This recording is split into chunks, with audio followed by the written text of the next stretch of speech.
Hi BCSS, welcome to the Home Fitness Assessment Tool. This program will take you through 6 different home fitness assessments that you should be able to do by simply watching the video and then following along with the instructions that we have for you. And then another video example to follow that actually demonstrates the test being done itself. If you don't have equipment at home to kind of set these tests up, let us know. But we've done our best to make it so that you should be able to use simple things that you can find around the house to make a test like this work. And if you do have any questions or concerns about any one particular test, please don't hesitate to get in touch. And as always, train smart, train safe. Be well.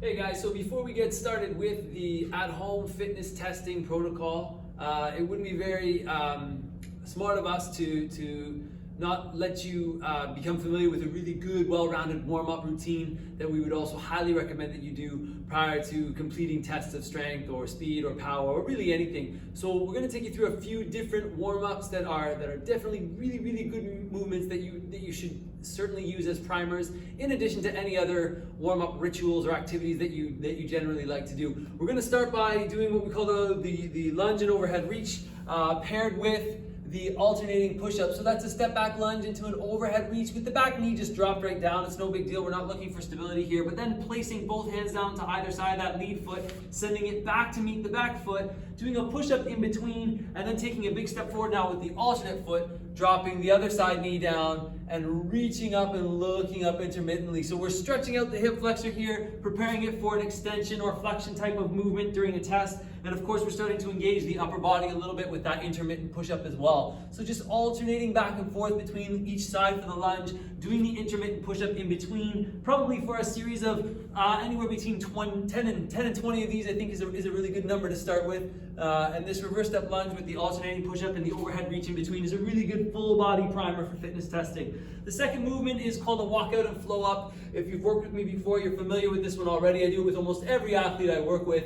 It's a high reach to an over forward fold. Bend your knees as much as you need to touch the floor. Then walk the hands out to a high plank position, lowering down with the elbows in tight, coming up and through with the proud chest, and then coming back into a movement series similar to a flow in yoga, coming back to your downward dog, setting the hips up nice and high, and then bending the knees a little bit for that kind of hop forward to the top of your mat or your space. And then we're just going to turn around and repeat that whole sequence once again. High overhead reach, forward fold, bend the knees as much as you need to make contact with the floor and the fingertips. Walk out to your high plank position, lower down with the elbows in tight, come up and through with the proud chest, come back to your downward facing dog, hips high, bend the knees and hop forward. A series of maybe 5 or 6 of those is another really good way to get started. And our next third movement is in a kneeling position, coming forward with alternate arm and leg extension, making contact between the elbow and the knee,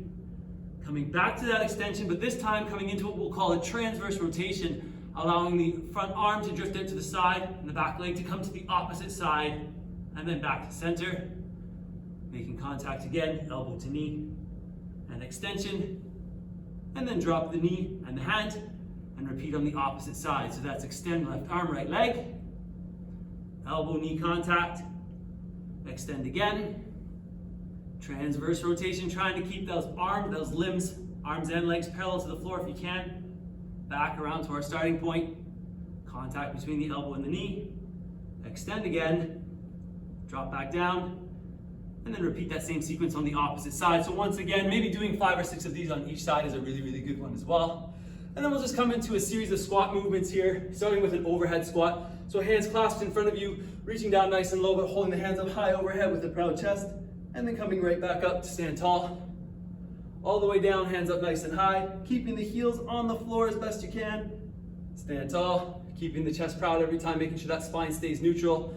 And then last, but certainly not least, we're going to do the side plank roll and reach. I'm actually going to turn my mat here so you have a better view of what's going on for the camera. We're going to come into a strong side plank, bracing the core, making sure we're using good strong amounts of core strength here, and then reaching underneath, dragging that hand below, and then rolling up top, keeping good stability, keeping the hips high, maybe rolling around a little bit if we've got that mobility in the shoulder, rolling back under, the back of the hand drags along the floor, and then unraveling, reaching up high, maybe even reaching back behind us. 5 or 6 of these on each side is a really good idea as well. From the back side, unraveling, reaching up and rotating back as much as you comfortably can. And that's your side plank roll and reach. So these 5 warm-up drills should definitely get you started for a really good primer for your fitness tests at home. I'd recommend doing these drills every day. So if you are splitting your fitness test up over several days, using this as your warm-up is a really good idea. Good luck with the tests. Reach out if you have any questions.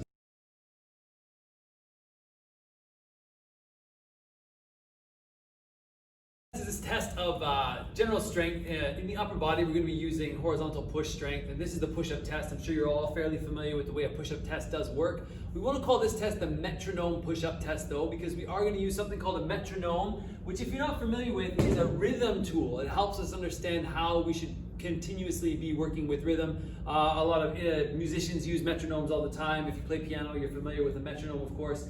But we're using a metronome app that you can download for free. It's called Pro Metronome. There are a few others that you can get as well, just to put onto your phone, so it can dictate a rhythm to you of one push-up every 2 seconds, okay? And I've included a little link to a video that basically shows Pro Metronome as an app and how to set it up so that you're basically hearing a tick and a talk each second, so that you can kind of understand to work with that rhythm for your push-ups. The second thing I want to talk about in the push-up test, which is important to its setup, is having a block or something that measures anywhere between 3 and 4 inches to rise up off the ground. And this is basically a quality control marker for contact with the chest. How we're choosing to do our push-ups is entirely up to you.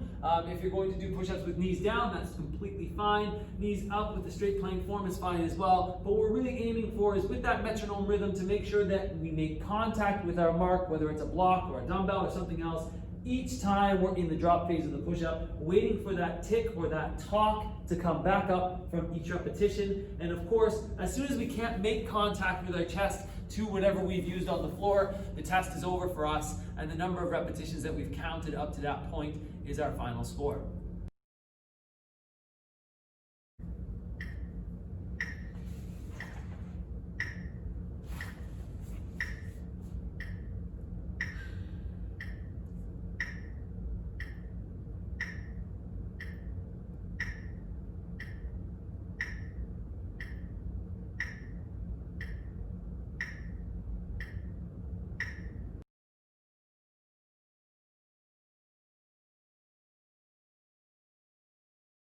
Hey guys, so we're set up for the broad jump test now. I'm going to take you over to my at-home broad jump test setup here. I've basically taped a line on the floor, temporarily of course, and I've marked out in 10 centimeter increments how far I anticipate being able to jump.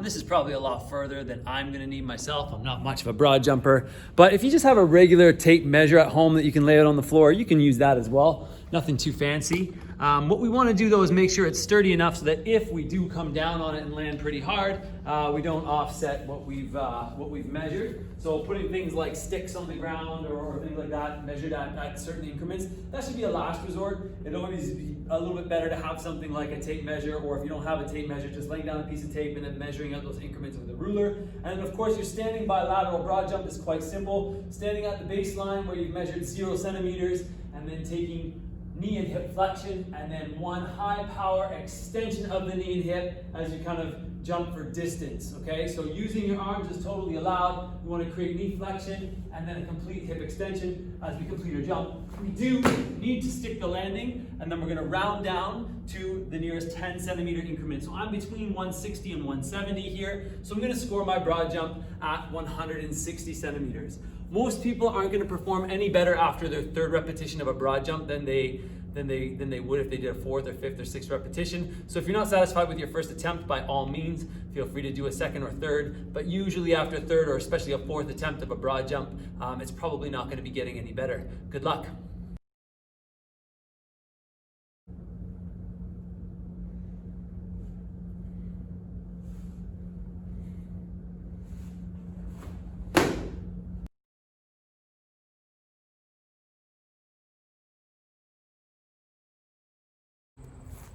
So this is our setup for the 5-10-5 test. It's an agility test that really focuses on lateral movement, lateral acceleration and deceleration, and of course change of direction. What we're doing here is setting up 3 separate cones, and they're all spaced 5 meters apart. The cone in the middle is the starting point. So the athlete starts in the center cone and then shuffles laterally only. So that's lateral steps only, no crossover steps are permitted. All the way to the left, makes contact with the cone on the far left, and then lateral steps all the way to the right. After making contact with the cone on the far right, back through the middle, and it's at the point that we cross back through the middle that the test is complete. So we don't have to actually make contact with that middle cone to finish the test, but we do have to make sure we make contact with our hand in the cones on either end. Remember, no crossing over of the step. It's lateral side step movements only. Getting low and controlling your posture is key in this test. Good luck.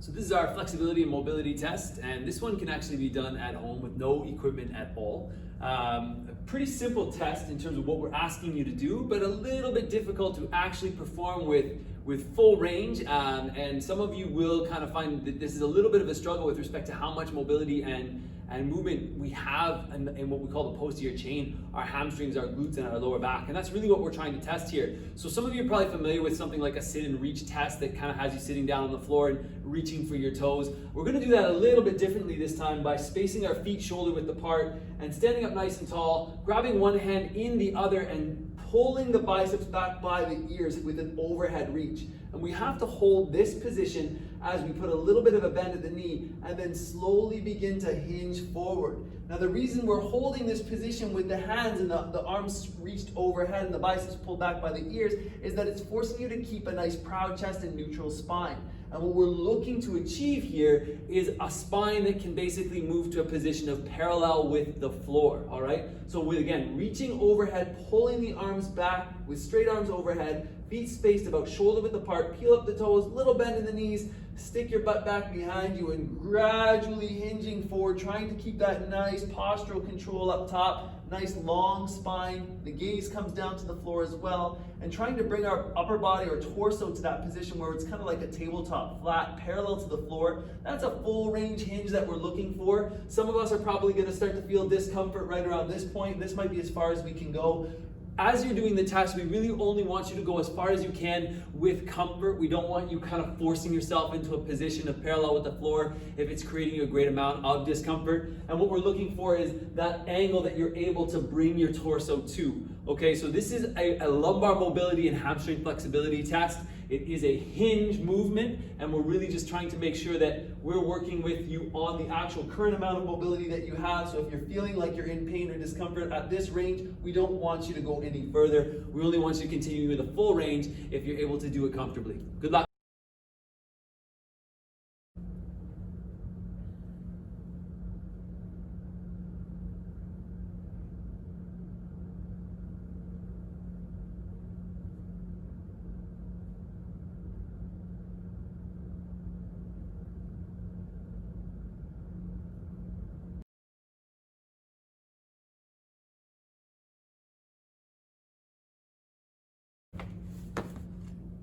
Hey guys, so just a little bit of help setting up for your 1.5 timed run test.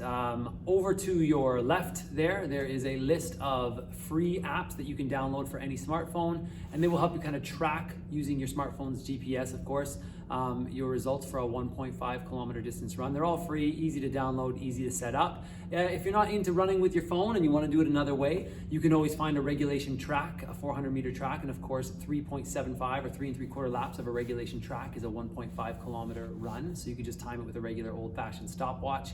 Or if you don't have a track close to your home and you still don't want to run with your phone, one of the better things to do is visit Map My Run. MapMyRun.com is a very easy website to use.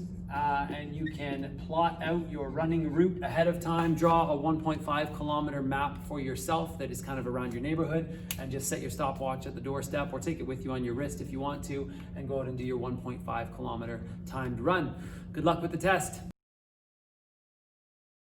Hey guys, so rather than creating a video of myself doing the 1.5 kilometer timed run test, which I think would be quite boring, I I thought I'd make one more quick tutorial on how you might like to design your running route. So I have logged into an account I created at mapmyrun.com. It took about 2 seconds to create an account, and now I can just click on routes and choose to create a route here.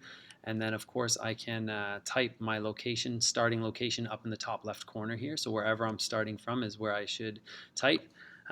So I'm just going to imagine that I'm at the school here at 44 Main Street in Unionville.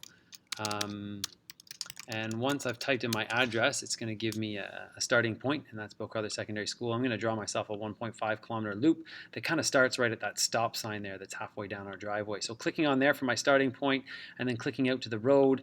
And of course the route is going to follow the road, so you don't have to worry about clicking exactly on the right spot that you think you're clicking on. You can actually just, as long as you're close to the road, it will snap onto the road. And I want to get to a distance of 0.75 kilometers, knowing that I'm going to turn around and run back, and then my 1.5 kilometer timed run is going to be finished. I could, if I wanted to run a little further, just have a known point along the route, of course, that was 1.5 kilometers. So I could do that as well. I want to make sure that I'm operating in units that are metric. So let's change from imperial to metric over here so we can read that in kilometers.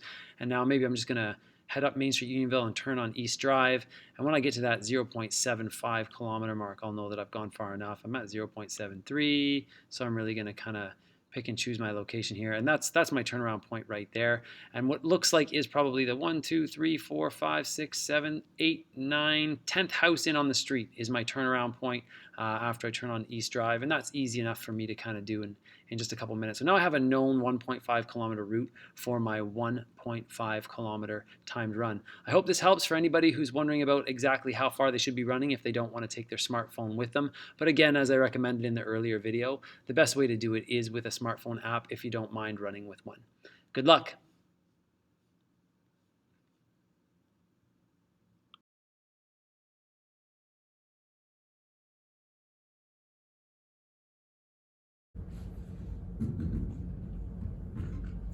Hey guys, we're going to be going through our functional movement tests today with respect to stability. There's actually 2 different movement tests that we're going to do. The first one is a test called the deep squat test, and what you need for this test is something straight. Could be a broom handle, hockey stick, anything that's generally pretty straight, because we don't need to hold it high up overhead. And taking a stance with this between hip and shoulder width and an overhead wide grip hold. What we're looking to do here is maintain contact with the floor and the heels, keep the chest proud, and sink down into a low squat position without having any displacement in knee alignment, without having any forward fold or hinge, or most importantly, without having any lift of the heels. A lot of us are going to notice right away that this position here is actually pretty difficult to maintain with respect to stability, and that's where a heel lift does come in as a compensation. So if you can't do the overhead squat test on its own without the heel lift, I am going to allow you to do a little bit of a compensation here by placing something that's about 1 inch or half an inch tall underneath of the heels to provide you with a little bit more stability as you try that second attempt at an overhead squat. And most of us will find that this becomes a lot easier to do. All right, so have a try at that with the overhead squat test before moving on to the second functional movement test for stability, which is a single leg test called the hurdle step.